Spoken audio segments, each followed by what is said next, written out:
श्री गुरुभ्यो नमः। श्री परमात्मने नमः। प्रिय ज्योतिष प्रेमियों, आज आपके समक्ष एक सुंदर सा नवीन विषय लेकर के मैं पुनः उपस्थित हुआ हूँ। आज हम आपके लिए एक ऐसा सुंदर ज्योतिष का विषय लेकर के आए हैं जिसको लेकर के आज हमारे समाज में कई प्रकार की भ्रांतियाँ जन्म ले चुकी हैं। किसी भी सिक्के के दोनों पहलुओं को परखना चाहिए।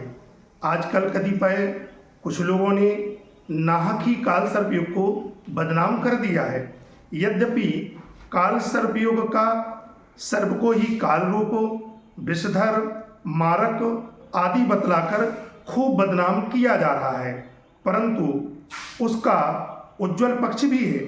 अगर सर्प पापिष्ट और कुकृत्य वाला ही होता तो वह देवों के देव महादेव को कभी भी प्रिय नहीं होता, देवी देवताओं के पास भी नहीं होता, भगवान नारायण की सैया का रूप प्राप्त नहीं करता। इसका मतलब जो परोपकारी हो, जो कल्याणकारी हो, वह सर्प भी उसका पक्षधर है और अनन्य भक्तों का परिचायक होता है। यही कारण है कि भगवान शंकर के प्रिय पात्रों में सर्प ही प्रधान है, जो निरंतर भगवान शिव के गले में अटखेलियाँ करता रहता है।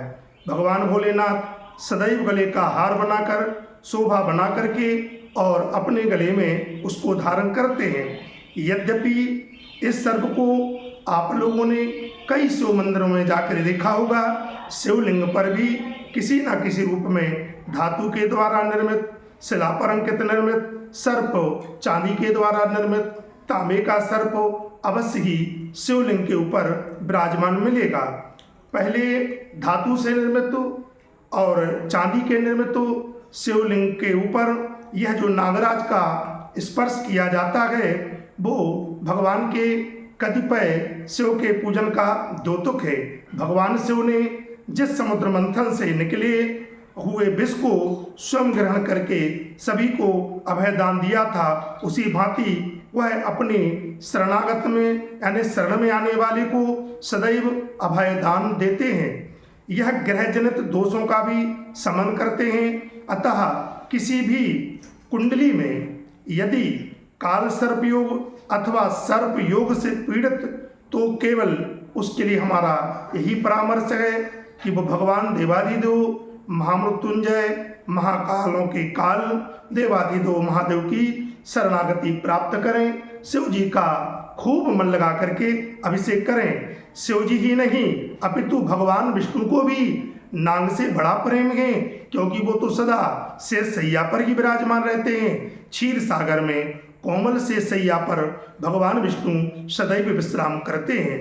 कृष्णावतार में तो यही शेष जी कृष्ण के जन्म लेने पर श्री वसुदेव जी के द्वारा मथुरा की जेल से गोकुल लेते जाते समय अपनी सेवाएं अर्पित करते हैं।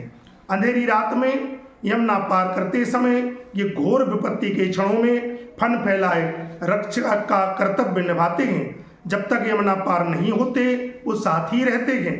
इस प्रकार कालिया नाग श्री कृष्ण के संपर्क में आकर के सदा सदा के लिए भय मुक्त बनता है एवं भगवान का परम भक्त बन जाता है। रामावतार हुआ तो शेष जी भगवान ने भ्राता लक्ष्मण के रूप में मानव देह प्राप्त करके सदैव राम के चरणों की सेवा की। शिव परिवार में तो सर्पों का विशेष महत्व प्राप्त है। श्री गणेश जी विघ्नराज के रूप में शेष नाग पर आरूढ़ हैं।